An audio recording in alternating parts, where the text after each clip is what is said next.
ETF index mutual funds నేర్చుకుని stock మార్కెట్లో రాణించాలనుకుంటున్నారా? వెంటనే ఈ నెంబర్కి కాల్ చేయండి.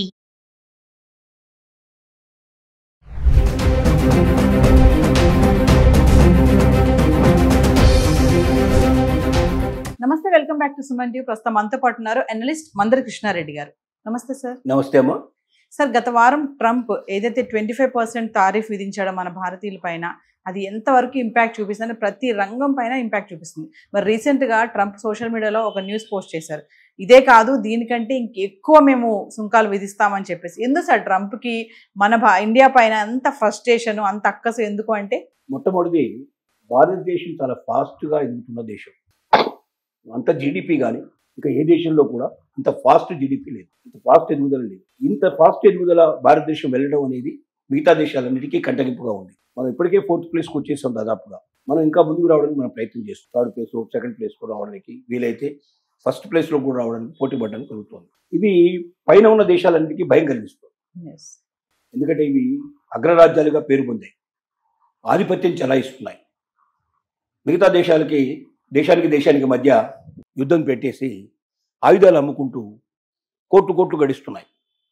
ఆయుధం తయారు చేసేటువంటి ఖర్చు 10 రూపాయలు అయితే దాన్ని 1000 రూపాయలకు అమ్మే ప్రయత్నం చేస్తున్నాయి. వాళ్ళ డబ్బంతా కూడా అట్లాగే వస్తుంది వాళ్ళకి.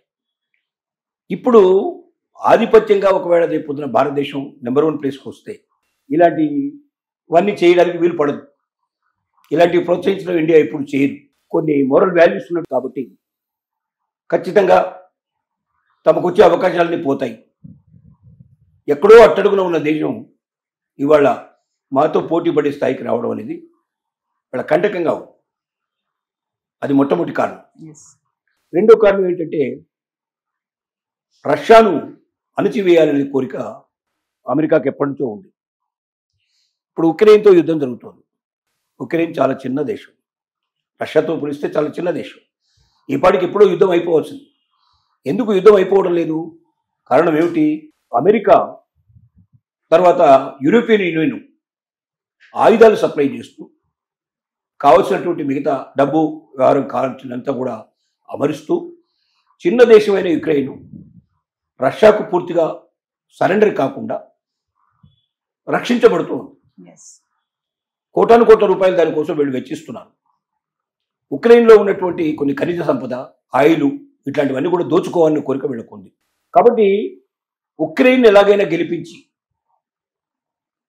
ఇవన్నీ దోచుకోవాలనే కోరిక బిహైండ్గా పెట్టుకొని రష్యాకు ఏ రకమైన సాయం అందకుండా చేయాలని, రష్యా నుంచి ఎవరు ఏమి కొనకూడదని నిబంధనలు పెట్టారు. కానీ భారతదేశం ఏం చేస్తుందంటే క్రూడ్ ఆయిల్ కొంటుంది బాగా. క్రూడ్ ఆయిల్ కొని దాన్ని శుభ్రం చేసి ఆయిల్ కింద, డీజిల్ కింద మార్చేసి ఇంకా ఆయిల్ ప్రొడక్ట్స్ అన్ని తయారు చేసి మన దేశంలో ఉపయోగించుకోవడం కాకుండా కొన్ని దేశాలకు కూడా అమ్ముతుంది. దానివల్ల బాగా డబ్బు సంపాదించింది. దీనివల్ల ఫాస్ట్ గ్రోతింగ్ కూడా ఒక రకమైన అవకాశం కల్పిస్తుంది. ఇది అమెరికాకు విపరీతమైనటువంటి కోపాన్ని తెప్పిస్తుంది. మేము వద్దంటే రష్యా దగ్గర కొంటున్నారు, మీరు తక్కువ ధరలో క్రూడ్ ఆయిల్ కొనుక్కొని మిగతా దేశాలంతా విపరీతంగా రేట్ ఎక్కువ పెట్టి, రష్యా ఎప్పుడైతే సప్లై ఆగిపోయిందో అరబ్ దేశాల వాళ్ళు రేటు పెంచేశారు. ఇప్పుడు పెరిగిన రేట్ల ప్రకారం వాళ్ళు కొనుక్కోవాల్సి వస్తుంది మిగతా దేశాలన్నీ కూడా. కానీ భారతదేశానికి చాలా తక్కువ రేట్లో వస్తుంది. అంటే రష్యా యుక్రెయిన్ యుద్ధం వల్ల ఒక రకంగా భారతదేశం లాభించినట్టే లెక్క. కాబట్టి మిగతా దేశాలన్నీ ఎక్కువ పెట్టి కొనుక్కుంటుంటే తక్కువ రేట్లో నువ్వు తీసుకుని నువ్వు ఉపయోగించుకోవడమే కాకుండా ఇతర దేశాలు కూడా అమ్ముకుంటూ లాభాల మీద లాభాలు సంపాదించుకుంటూ నువ్వు ఎదగడానికి సిద్ధపడుతున్నావు. కాబట్టి నిన్ను ఎదగనివ్వను. ఇది అతని దగ్గర ఉన్నటువంటి ఆలోచన.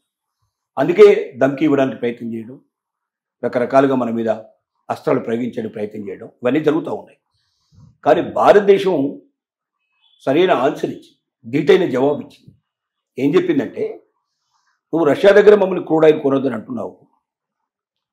ఏ యూరోపియన్ దేశాలు ఈ ఆంక్షలన్నీ విధించడానికి కారణమైనాయో ఆ దేశాలే రకరకాల వస్తువులు రష్యా దగ్గర ఇప్పుడు కూడా కొనుక్కుంటున్నాయి. అమెరికా కూడా కొంటుంది కొన్ని వస్తువుల్ని. నువ్వేం మాకు నీతులు చెప్తున్నావు? రష్యా దగ్గర ఏమి కొనొద్దు, రష్యాని బాయ్కాట్ చేద్దాం, రష్యాకు డబ్బు రాకుండా చేద్దాం, రష్యా నష్టపోయేటట్టు చేద్దాం.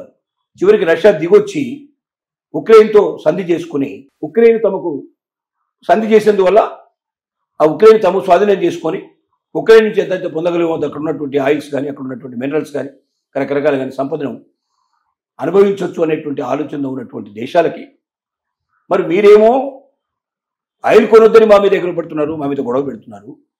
మీరు ఈ వస్తువులన్నీ వాడి దగ్గర కొంటలేరా? ఇప్పుడు రష్యా దగ్గర కొంటలేరని అమెరికాని ప్రశ్నించింది. అలాగే యూరోపియన్ దేశాలు మీరు ఇవన్నీ కొనలేదా?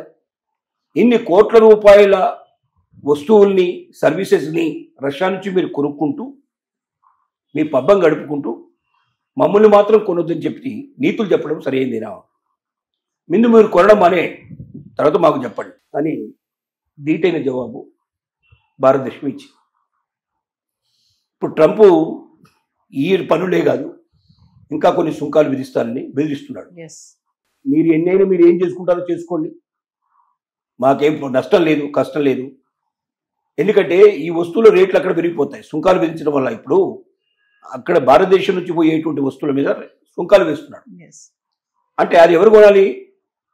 అమెరికాలో ఉండే ప్రజలు కొనుక్కోవాలి. ఇప్పుడు మందులు ఉన్నాయి, ఎసెన్షియల్ మందులు మన దేశం నుంచి వెళ్తున్నాయి.